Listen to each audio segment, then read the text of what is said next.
Достар, бұл каналдан сіздер жанға шипа болар дұғалар мен сүрелерді және де құрандарды тыңдай аласыздар.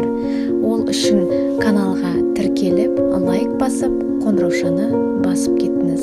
Алла разы болсын.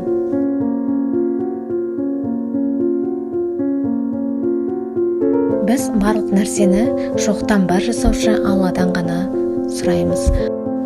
Байлығыңыздың артқанын қаласаңыз, онда Алладан ниет етіп, осы дұғаны оқып жүріңіз. Я Алла, мен сенен мінез құлықтың, амалдардың, нәпсі қалауларының және дерттердің жаманынан пана сұраймын.